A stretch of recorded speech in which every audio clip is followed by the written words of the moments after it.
I'm going to hand over finally to Andrea Gordon, who's going to say a few words about experiences of disability and well-being today. And after Andrea's spoken, we'll open up to the floor for questions and discussion. So over to you, Andrea. Thank you, David. Interesting, that film makes me quite sad. And what I find sad about it is that, what was that, 1942, was it? Well, we're actually doing a piece of work at the moment, guide dogs and Royal National Institute of Blind People in Wales, around provision of rehabilitation for children who have a vision impairment, and actually for adults, but more particularly for children. And I find it quite interesting that, albeit that the language in the film makes me cringe, in many ways, to be useful and normal, it's quite interesting, but albeit that makes me cringe, I find the recognition of the need for quotes rehabilitation in that film is quite innovative, because we are now in 2015 and we can't get people the support they need. I wonder how much we've come on. I wonder how much we've learnt about what rehabilitation really means and what people need to make them, quotes, useful and normal.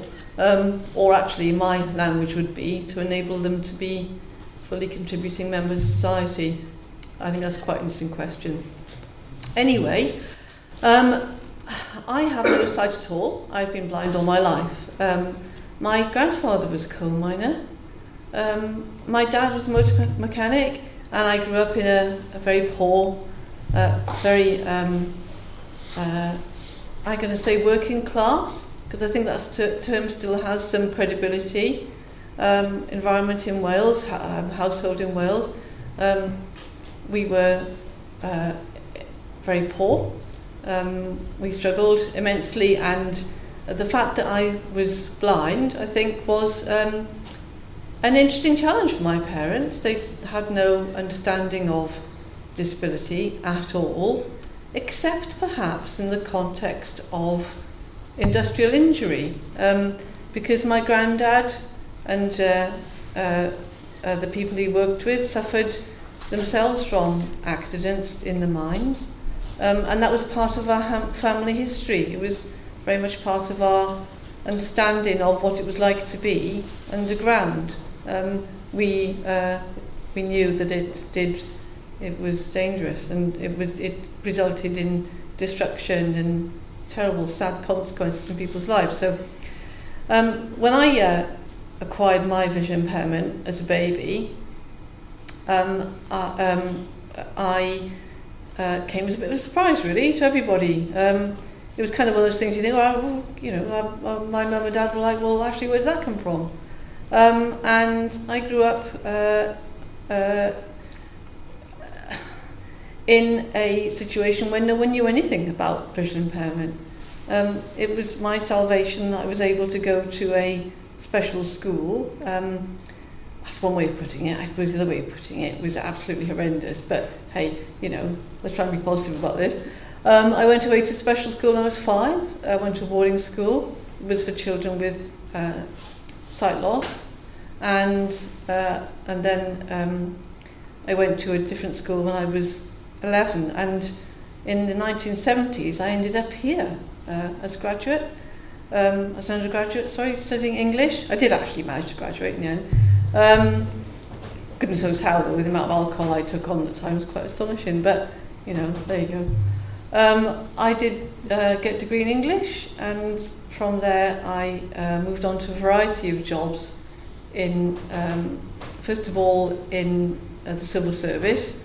I tunnelled out of there in the end. I hated it.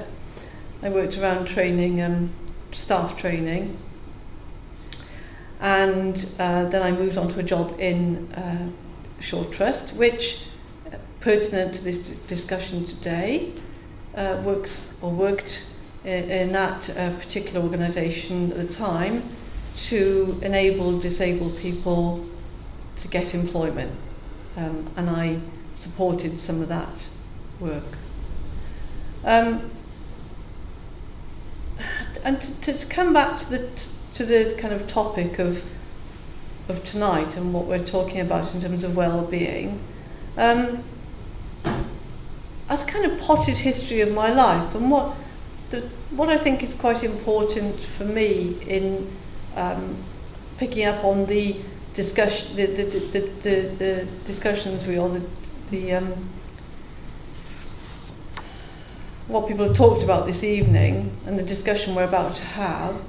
I think what's important for me is that I understand well-being as a number of things, really, and picking up on the messages here.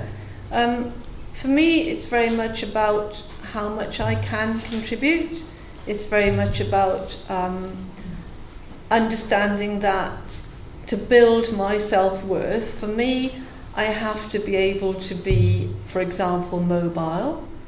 I have a guide dog who helps me to achieve that. I, at a very early age, because I went to special schools, and I'm a great advocate of special schools, unfashionable, I know, because the disability movement advocates inclusive, quotes, inclusive education. I don't believe that mainstream education is always inclusive for disabled children. I think we often get left out, and I was fortunate enough to go through a special education process which I think equipped me with more skills that I needed in my life. And one of those skills was the ability to get around safely and independently. And I don't really think that if you're visually impaired, if you're blind in particular, you're not going to get far unless you know how to walk outside the door and be safe and get around with some degree of enjoyment as well. Otherwise it can be a pretty dark world and very isolating. So for me, getting out and about is absolutely fundamental for my well-being. Also, being able to access technology and use technology. I have a feeling, this might be a really weird thing to say, but I have a feeling that we may almost be at the best point to live as a disabled person. Certainly for speaking for blind people, technology has come on so far and is so much better than it was 20, 30 years ago, that online shopping and online banking are now possible. For me, that is a really important aspect of my well-being, how much privacy I have. I don't have to show anybody my bank statements anymore because I get them all in Braille. I don't have to ask anybody to read my water bill because I can ask for it in Braille. Or I could ask for it in large print if that's what I needed. So there are things about being blind which are much easier now than they used to be, and that's a huge contributor to my well-being. How empowered I feel, and that links into the issue of control. I'm big on control. I think control and choice are absolutely fundamental to well-being, and thinking about the lives of some of the people who who've had and still have industrial injury to deal with, and pain. I am fortunate I don't experience that, but I can't even imagine what that must be like. And please understand that I speak only from my perspective tonight, not from that of other people who have those issues to deal with. It's very different. But for me, I can at least be well, physically well. And I've just joined a gym. I have joined gyms before, but my latest venture is that I joined a different gym, and I get a huge amount of enjoyment from running, using the treadmills, using the equipment. That makes me feel really good. I like to be physically fit, So in the sense of well-being, I feel for the most times, most of my life, extremely well. So, for me, it's all about those choices that I make and those things that I do to enable my participation in society, and to equip myself with the skills that I need to do that. There are times when I feel extremely blind, and they are times when I get quite cheesed off with the whole thing. I was going to swear then, I bet not. Where I get fed up with the whole thing. So, and there are times when I'm with people who aren't particularly good at guiding me and walk me into stuff, or I'm with people who aren't particularly gifted in explaining the environment I'm in. Maybe I'm in a different country and I need to interpret my surroundings. That's extremely hard to do. My language skills aren't as good as they should be. So my appreciation of different environments may be limited. That is very annoying and makes me feel very blind. And my well-being scale isn't better. I'm not very high up then because I get pretty fed up with that. And that's when my self-worth does take a few knocks, because I begin to feel pretty fed up of the situation I'm in. But for the most part, and I mean, let me put a percentage on that. I suppose for 70% of the time, I feel pretty okay. I feel pretty fulfilled. I have a good job that I enjoy, and I have the unique and something which is beyond value for me is to actually contribute something meaningful into society. So I campaign, do a lot of our campaigning work for guide dogs, and I'm a total pain in the backside to a lot of people who need to have a bit of a pain in the backside sometimes. And that's a gift, and I really appreciate that. I think my life is pretty much where I want it to be. There are times when my well-being is not that great, but they're temporary, and I'm glad I'm alive now and not 100 years ago. That's all I can say. Well, thank you very much indeed, Andrea. So we have, in the words of the X Factor, been on a journey this evening. We start off with these sort of generalised ways of thinking about well-being that were on the NHS well-being self-assessment. We've gone through the sort of historical variations of well-being and talked about the relationship between the material and the emotional in the well-being of people in the past. We've talked about the impact of medicine and rehabilitation and sort of the need to make people useful and normal as being a powerful influence in 20th century medicine. Then we've come round to Andrea's list of things really that affect well-being in her life, and strikingly, but when you mentioned empowerment, I wasn't asked when I filled out the NHS wellbeing survey, did I feel empowered? But it is such an important thing, and very much related to some of the other things you were talking about.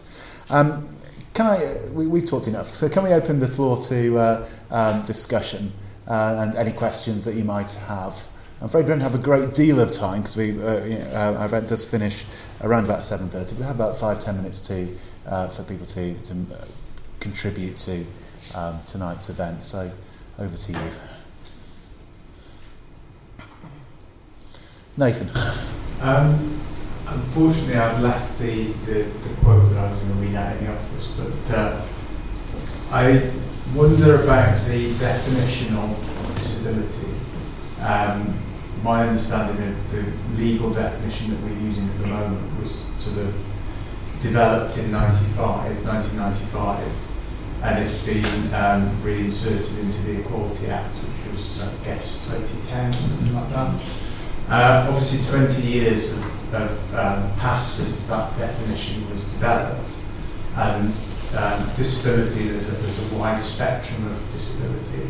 And myself, I have a hearing impairment and dyslexia, and I feel very uncomfortable with the label disability because of the definition. I'm more likely to refer to myself as a disabled bastard than a disabled person.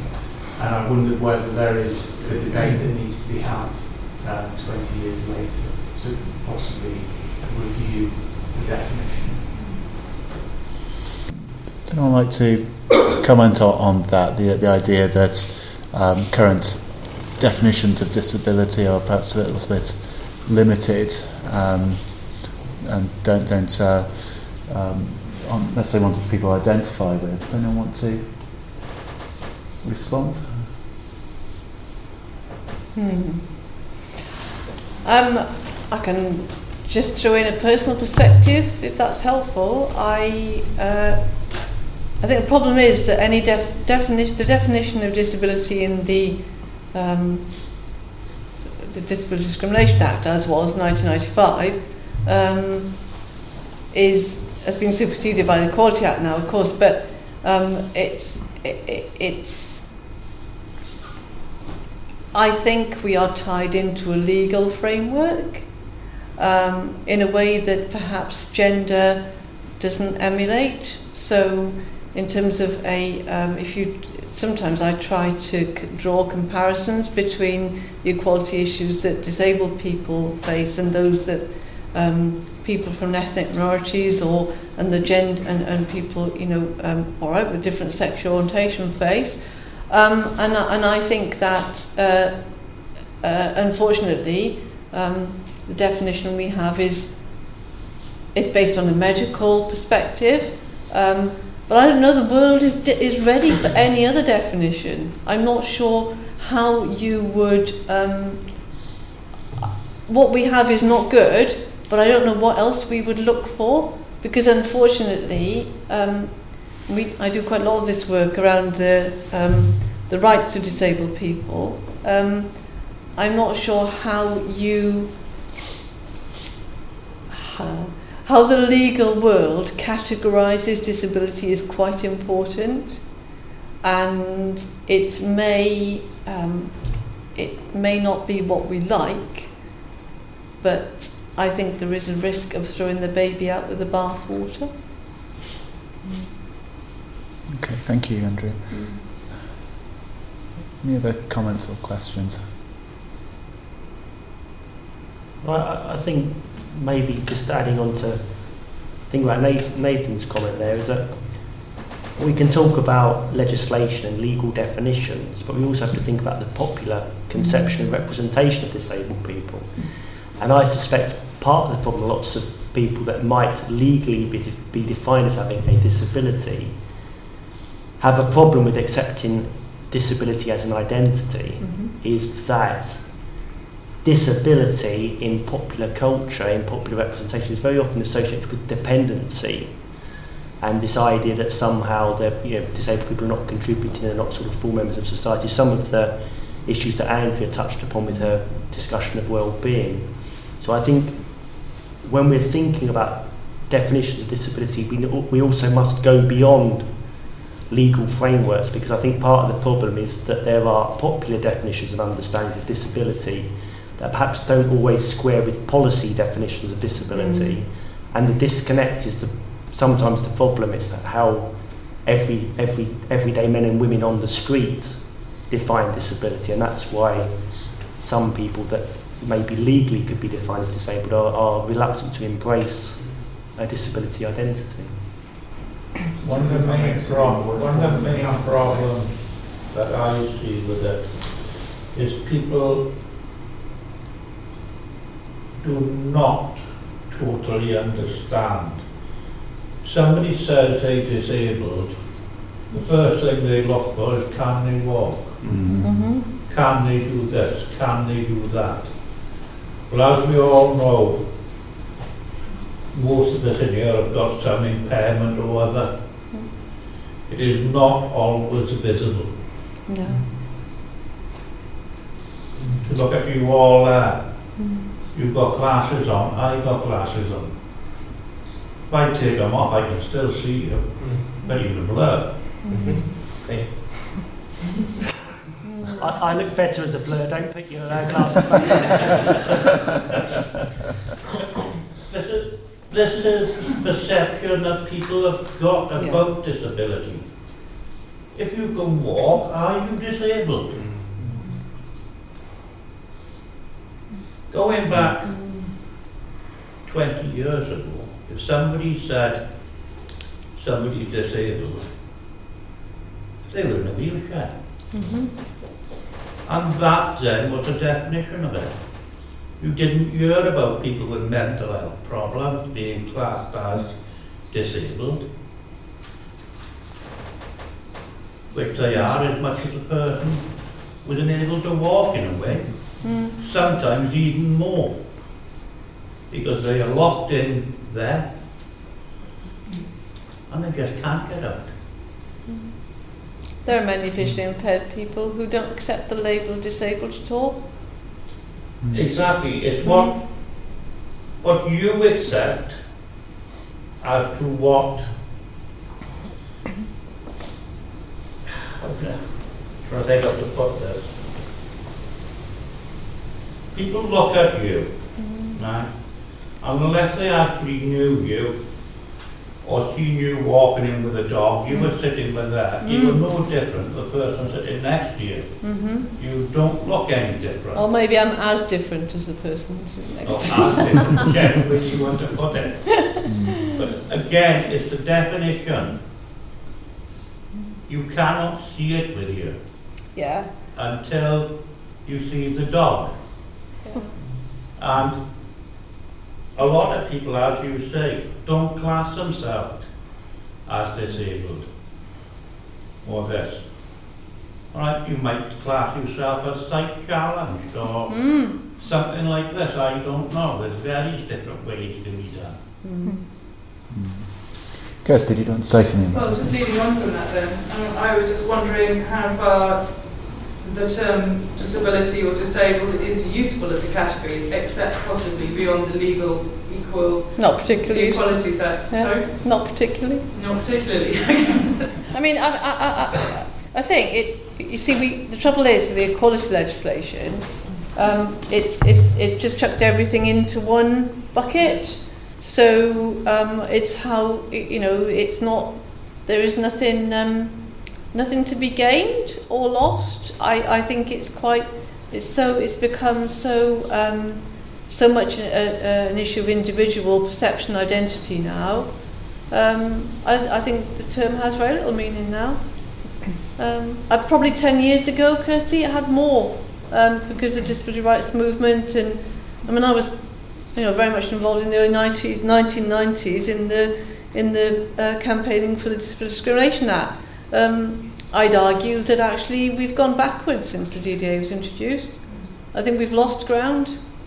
I think we've lost public support, and I think the media has a lot to do with that.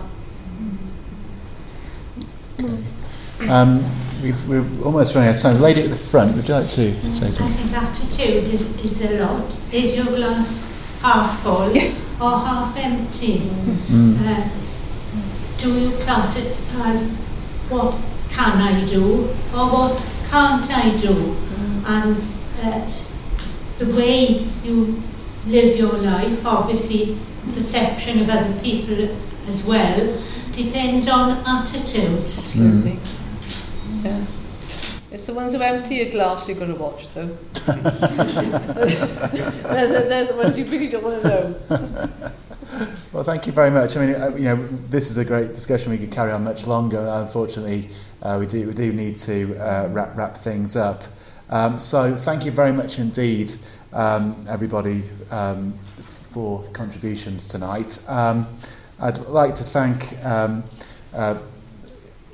I'd like to thank, first of all, Elaine Canning and her colleagues from Research Institute for Arts and Humanities, who's organised all this for us, and they do a fantastic job on our behalf, and we're all very, very grateful for the support we have for this event and all the other great things going on in the Being Human Festival and indeed throughout the year in Arts and Humanities at Swansea.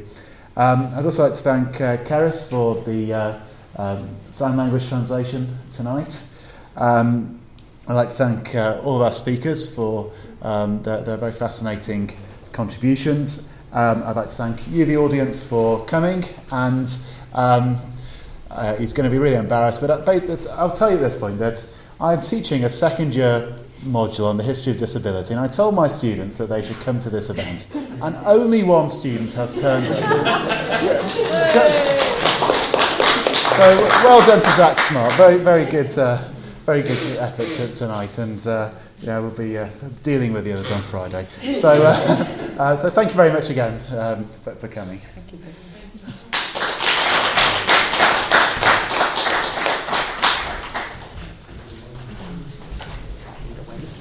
Yeah. Thank you for doing the lights so quickly.